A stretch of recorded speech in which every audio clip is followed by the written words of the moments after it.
Assalamualaikum warahmatullahi wabarakatuh. Shalom, Om Swastiastu, Namo Buddhaya, salam kebajikan. Yang saya hormati Ibu Ika selaku penguji tugas akhir pada kesempatan kali ini. Mohon izin memperkenalkan diri. Nama saya Ilmi Trihusodo Alik Fiona Putra dengan NIM 2131415141111065. Pada kesempatan kali ini saya akan mempresentasikan tugas akhir saya yang berjudul Dampak dan Hubungan Internal Control dengan Prinsip Good Corporate Governance atau GCG terhadap kinerja keuangan PT Hanjaya Mandala Sampurna Tbk. Selanjutnya pendahuluan. Yang pertama, latar belakang. Ada 3 titik fokus yang menjadi latar belakang permasalahan yang saya angkat. Yang pertama, penyalahgunaan jabatan. Yang kedua, kerugian perusahaan. Yang ketiga, keberagaman karakter. Dari ketiga titik fokus ini ada sangkut pautnya, yakni karena pertama, penyalahgunaan jabatan itu terjadi karena semakin besarnya perusahaan, juga semakin banyak karyawan yang terlibat dalam sistem operasionalnya, sehingga banyak jabatan-jabatan di setiap sektornya. Karena semakin banyak pihak yang terlibat, maka salah satu resiko penyelewengan atau penyalahgunaan jabatan juga semakin besar.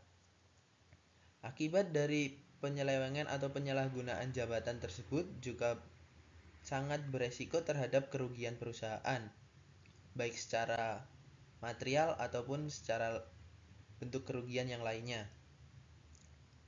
Apa sih yang menyebabkan penyalahgunaan jabatan ini terjadi? Yaitu faktor keberagaman karakter. Keragaman karakter pribadi seseorang ini juga sangat berpengaruh terhadap penyalahgunaan jabatan karena tidak semua orang memiliki karakter yang sama, sehingga diperlukan pengendalian internal untuk sebagai upaya preventif dalam pencegahan penyalahgunaan jabatan dan meminimalisir kerugian perusahaan. Berdasarkan latar belakang yang saya angkat, dapat dirumuskan satu rumusan permasalahan, yakni bagaimana dampak dan hubungan internal control dengan prinsip Good Corporate Governance atau GCG terhadap kinerja keuangan PT Hanjaya Mandala Sampurna Tbk. Tujuan dari penelitiannya kali ini yaitu untuk menganalisis dampak dan hubungan internal control dengan prinsip Good Corporate Governance atau GCG terhadap kinerja keuangan PT Hanjaya Mandala Sampurna Tbk. Penelitian kali ini diharapkan memberikan manfaat berupa pengetahuan dan gambaran yang harus dilakukan saat melakukan pengendalian internal pada sebuah perusahaan. Selanjutnya yang kedua ada kajian pustaka. Pertama, akuntansi. Menurut Shakur dalam bukunya yang berjudul A Statement of Basic Accounting Theory, mendefinisikan akuntansi sebagai proses mendefinisikan, mengukur, dan menyampaikan informasi ekonomi sebagai bahan informasi dalam hal mempertimbangkan berbagai alternatif dalam pengambilan keputusan. Sedangkan menurut Mardiasmo, akuntansi adalah seni pencatatan, penggolongan, peringkasan, dan pelaporan transaksi-transaksi keuangan suatu perusahaan. Yang kedua, sistem informasi akuntansi.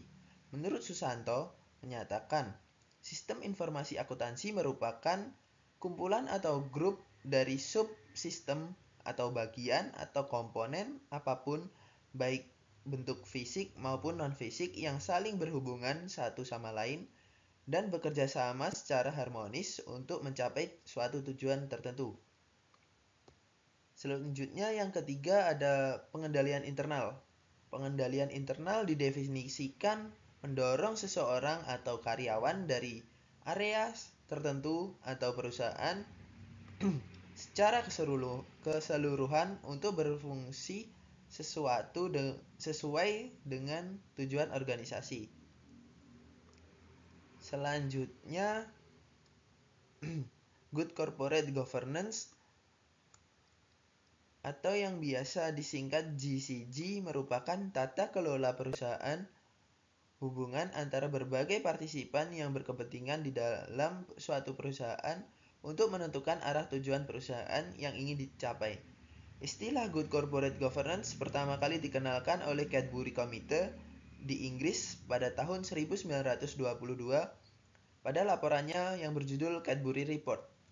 Kemudian mereka mendefinisikan Good Corporate Governance sebagai sebuah peraturan yang mengatur hubungan antara pemegang saham, pengurus atau pengelola perusahaan, pihak kreditur, pemerintah, karyawan, serta para pemegang kepentingan internal atau eksternal lainnya yang berkepentingan untuk melakukan hak-hak dan kewajiban mereka, atau dengan kata lain, suatu sistem yang mengarah dan mengendalikan perusahaan.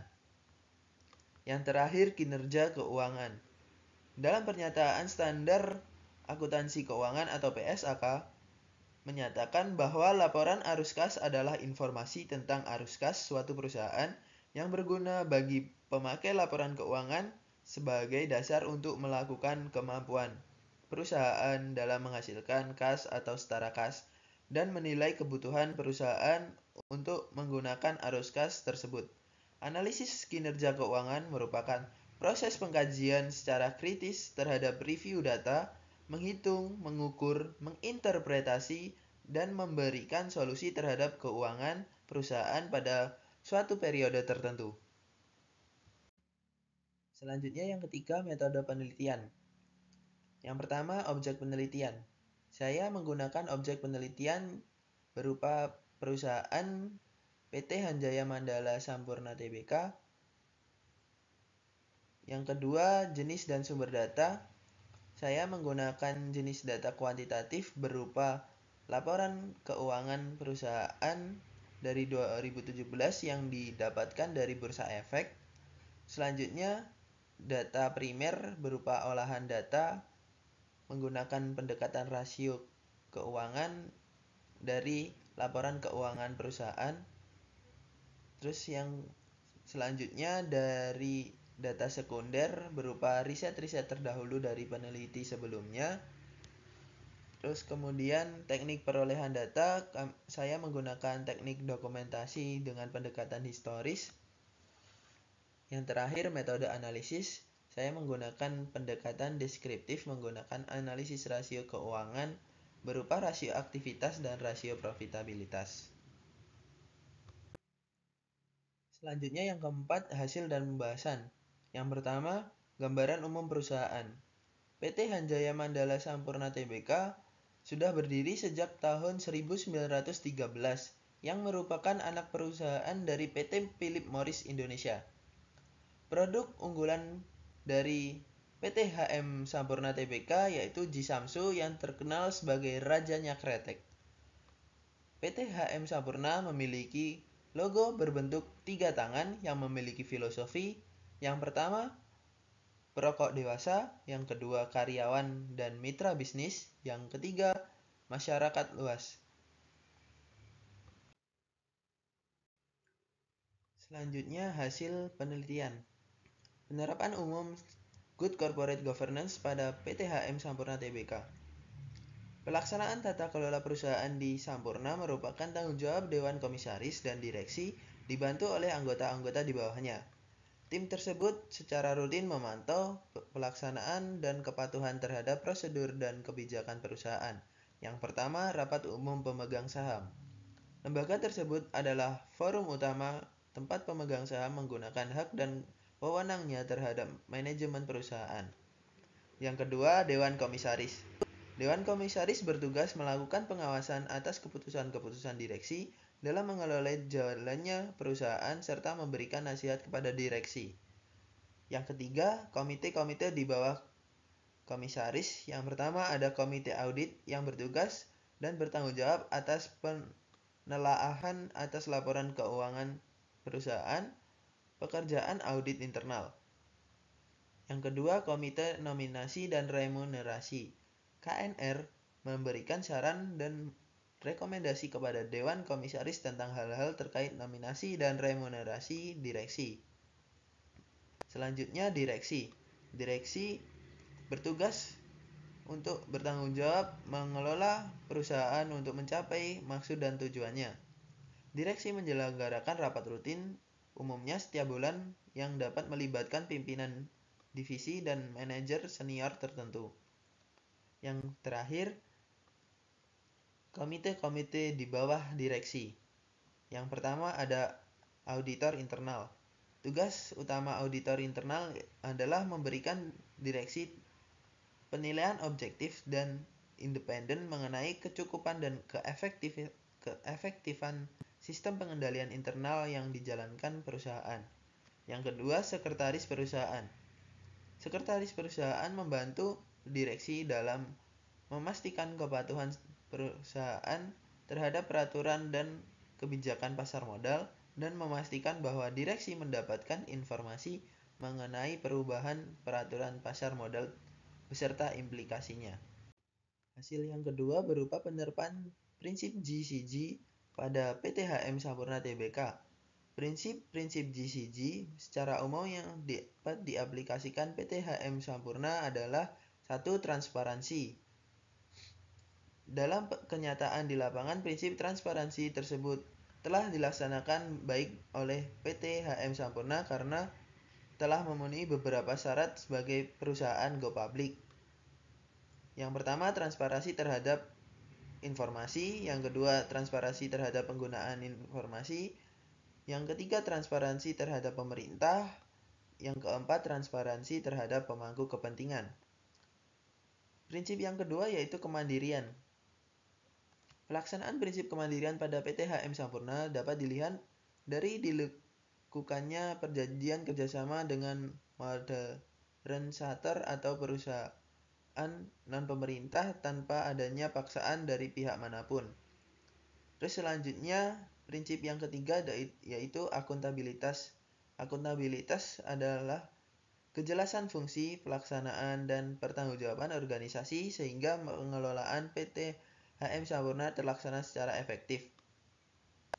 Terus selanjutnya yang keempat ada pertanggungjawaban. Pertanggungjawaban yaitu untuk memastikan bahwa PT HM Sampurna hati-hati dan taat pada hukum dan peraturan yang berlaku, termasuk adanya pengendalian yang tepat. Yang terakhir, kesetaraan dan kewajaran atau fairness. Kesetaraan dan kewajaran yaitu keadilan dan kesetaraan dalam memenuhi hak-hak pemangku kepentingan yang timbul sebagai akibat dari perjanjian dan peraturan perundang-undangan yang berlaku.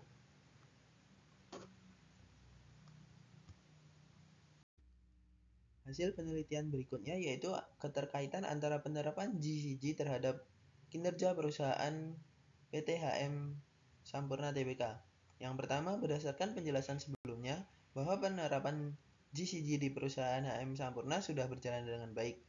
Yang kedua, pengukuran kinerja perusahaan diukur dari rasio profitabilitas berdasarkan pengolahan data rasio yang menjadi variabel pengujian selalu mengalami fluktuatif. Dari kedua tersebut, maka sesuai penjelasan di atas, dapat diketahui bahwa penerapan GCG sudah berjalan dengan baik, tapi belum tentu tingkat profitabilitasnya juga ikut baik. Selanjutnya pembahasan. Berdasarkan hasil penelitian yang dilakukan tersebut dapat dianalisis bahwa good corporate governance sangat berpengaruh terhadap kualitas kinerja perusahaan. Hal ini sangat erat hubungannya dengan pengendalian internal yang berfungsi untuk mengontrol dan mengevaluasi manajemen internal sebuah perusahaan sehingga dapat terjamin kualitasnya. Selanjutnya bab 5 penutup.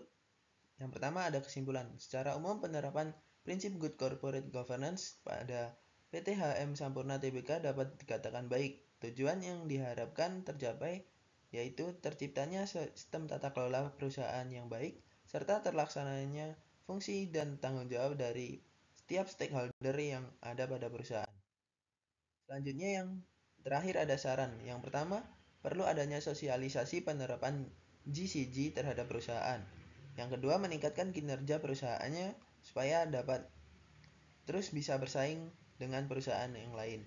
Yang ketiga, menerapkan prinsip GCG sesuai indikator atau standar yang telah disepakati bersama oleh manajemen. Sekian dari saya, kurang lebihnya mohon maaf. Terima kasih. Wassalamualaikum warahmatullahi wabarakatuh.